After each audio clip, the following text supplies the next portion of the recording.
ఎక్కడ పోయినా ఇలా హైదరాబాద్ లో ఉండే బస్తీ వాసులు భయంలో ఉన్నారు. ఎందుకు?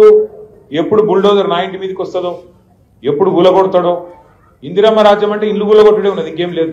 ఇందిరమ్మ రాజ్యం అంటే ఇల్లు గులగొట్టుడు తప్ప ఇంకోటి ఏం లేదు. ఇప్పటిదాకా 24 నెలల్లో హైదరాబాద్ లా ఏం చేసినవా అంటే గరీబుల మీద వడుడు, ఇల్లు గులగొట్టుడు, వాళ్ళకు కాగితాలున్నా కాగజాదున్నా మొత్తం తీసి అవతల వారేసి. పిల్లలు బ్యాగులు తీసుకునే టైం ఇస్తలేరు, వాటర్ బాటిల్ తీసుకునే టైం ఇస్తలేరు పిల్లలకు. స్కూల్ పిల్లలకు తీసుకోకుండా కూలగొట్టి పోతున్నారు ఇవాళ తప్ప 24 నెలల ఒక్క కొత్త ఇటుక పెట్టిండా రేవంత్ రెడ్డి? ఎక్కడైనా హైదరాబాద్ లో ఇల్లు కట్టిండా? ఒక్క ఇల్లు కాదు, ఒక ఇటుక పెట్టిండా ఎక్కడన్నా? కానీ ఇటుకలు కూలగొట్టినవి మాత్రం వచ్చాడు. ఒకటి కాదు, రెండు కాదు. ఇక మీ కూకట్పల్లి ఎమ్మెల్యే సాబ్ ఇక్కడనే ఉన్నాడు. కూకట్పల్లిలో నాకు ఫోన్ చేసిండు కృష్ణన్న, అన్న మా దగ్గర బుచ్చమ్మ అని ఒక ఆమె చచ్చిపోయింది ఉరి పోసుకొని అన్నాడు. ఏమైంది అంటే హైదరాబాద్ వచ్చి ఆమె ఇంటి మీద స్టిక్కర్ వేసింది, నీళ్లు కూడా కొడతామని నోటీస్ వేసింది. వేసే వరకు హైబర్ తిన్నది. తిని వాళ్ళ బిడ్డ ఇంటికి పోయి ఏడ్చిందంట, రాత్రి అంతా ఏడ్చింది.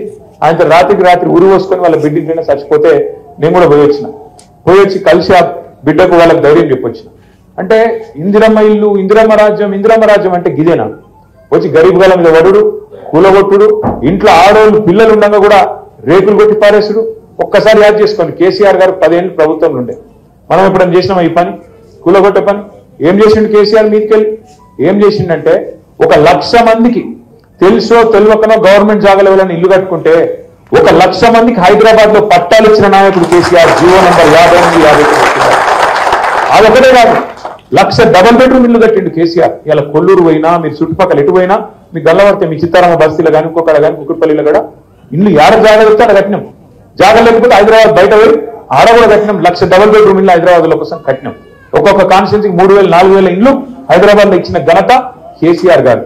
నిజంగా కాంగ్రెస్ వాళ్ళకు అడ్డిమారి గుడి దెబ్బల అవకాశం వచ్చింది. ఏం చేయాలి? కేసీఆర్ కంటే ఎక్కువ పేరు తెచ్చుకోవాలంటే కేసీఆర్ కంటే ఎక్కువ ఇల్లు కట్టియాలి. కేసీఆర్ 1,00,000 కడితే నువ్వు 2 లక్షల ఇల్లు కట్టేవాడు వద్దన్నాడా? కేసీఆర్ 1,00,000 పట్టాలి ఇస్తే నువ్వు 2 లక్షల పట్టాలి. అంతేగాని కేసీఆర్ కట్టిండు కాబట్టి నేను కులగొడతా. మరి ఇదెక్కడ నీతి, ఇదెక్కడ రాజ్యం? ఇందిరమ్మ రాజ్యం అంటే ఇల్లు కూలగొట్టుడే నీత మనం అడగవలసిన అవసరం ఉన్నది.